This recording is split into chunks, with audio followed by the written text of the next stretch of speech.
Assalamualaikum warahmatullahi wabarakatuh. Baiklah, pada kesempatan kali ini saya akan menjelaskan mengenal suatu produk dan kemasan. Yang pertama, kemasan. Pengertiannya yaitu kemasan atau packaging adalah ilmu, seni, dan teknologi yang bertujuan untuk melindungi sebuah produk saat akan dikirim, disimpan, atau dijajakan, atau bisa juga suatu proses produksi yang bertujuan untuk mengemas, menurut KBBI Web ID.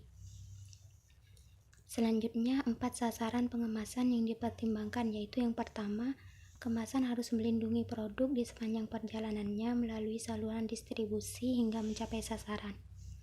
Yang kedua, kemasan harus ekonomis dan tidak menambah biaya yang tidak dibutuhkan pada produk. Ketiga, kemasan harus memungkinkan konsumen menyimpan dan menggunakannya dengan mudah. 4. Kemasan secara efektif dapat digunakan untuk mempromosikan produk kepada konsumen, menurut Peter dan Olson dalam Danang Suntoyo tahun 2013. Lalu selanjutnya, pengemasan pangan. Di sini berfungsi untuk melindungi bahan pangan dari kerusakan-kerusakan dan penguraian dan dapat mempermudah dalam pengangkutan atau transportasi.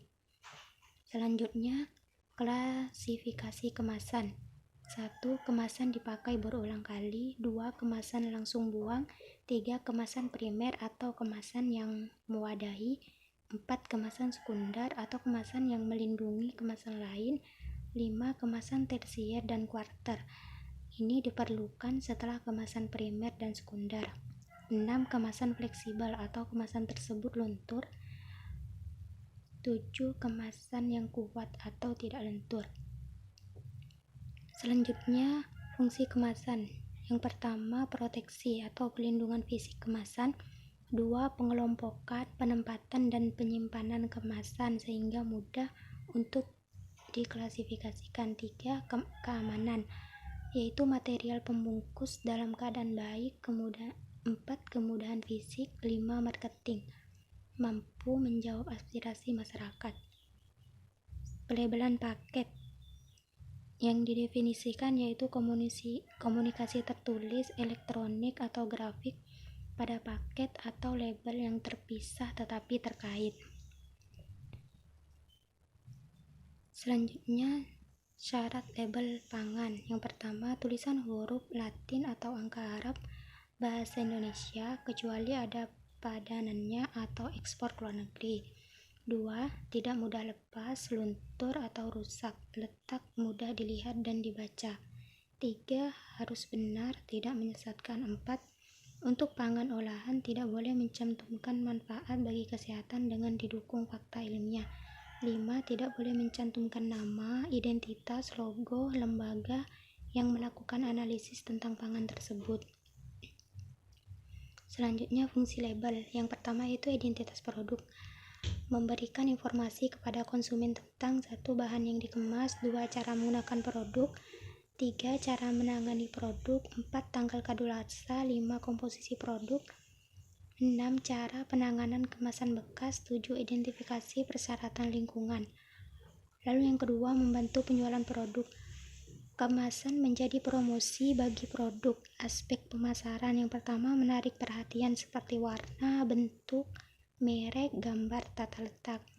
Yang kedua, daya tarik praktis, mudah dibuka atau ditutup, volume yang sesuai, dapat digunakan kembali dan dapat diisi ulang. Lalu yang ketiga, pemenuhan peraturan perundang-undangan. 1. Komposisi label harus sesuai dengan kandungan bahan pangan tersebut. 2. Tidak boleh menyesatkan konsumen. 3. Label halal dapat dipertanggungjawabkan. 4. Tanggal kadaluarsa harus benar. 5. Nomor registrasi sertifikasi produksi. Selanjutnya, elemen kunci paket. Untuk menciptakan kemasan yang bagus sebagai media desain yang dipertimbangkan. 1. Menghormati aturan, yaitu desainer harus memahami batas grafis masing-masing kemasan, media, dan desain untuk menekankan fitur-fitur ini daripada bekerja melawan. 2. Label harus diperkaya bentuk, yaitu label harus menyarankan dengan lembut isi kemasan dan dalam kombinasi dengan kemasan. Buat hubungan yang memungkinkan untuk diidentifikasi secara unik. 3. Penghargaan untuk bahan, yaitu penghargaan desainer untuk bahan yang digunakan dan pekerjaan dibuat tidak hanya berfungsi untuk memudahkan tangan atau menyenangkan mata, tetapi juga bertetapan dengannya untuk dibawa kemanapun. Lalu selanjutnya teori positioning. Definisinya yaitu konsep positioning, yakni sebuah informasi mengenai sebuah produk atau jasa dikomunikasikan sedemikian rupa sehingga dimengerti oleh konsumen mengenai perbedaannya dari kompetitor yang ada. Ada 4 prinsip positioning, antara lain: 1. Kenali konsumen Anda. Yang kedua, beritahu bagaimana dan kapan untuk menggunakan produk atau jasa. Yang ketiga, jangan lupa untuk memberitahu benefitnya. Yang keempat, tampilkan kepribadian yang berbeda pada produk menurut Agatha Vania tahun 2010. Lalu selanjutnya di sini ada perilaku konsumen, yaitu berkaitan dengan bagaimana konsumen harus berperilaku ketika menggunakan sebuah produk. Pengertiannya, perilaku konsumen dapat dirumuskan sebagai perilaku yang ditunjukkan oleh orang-orang dalam hal merencanakan, membeli, dan menggunakan barang-barang ekonomi dan jasa-jasa, sedangkan perilaku pembeli atau buyer behavior memusatkan perhatian pada perilaku individu khusus yang membeli produk yang bersangkutan, sekalipun orang itu tidak terlibat dalam merencanakan pembelian tersebut atau menggunakan produk tersebut. Lalu selanjutnya, persaingan pasar sempurna.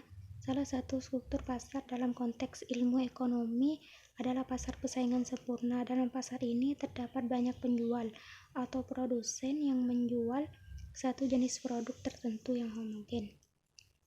Sekian penjelasan dari saya, semoga mudah dipahami. Jazakumullah khairan.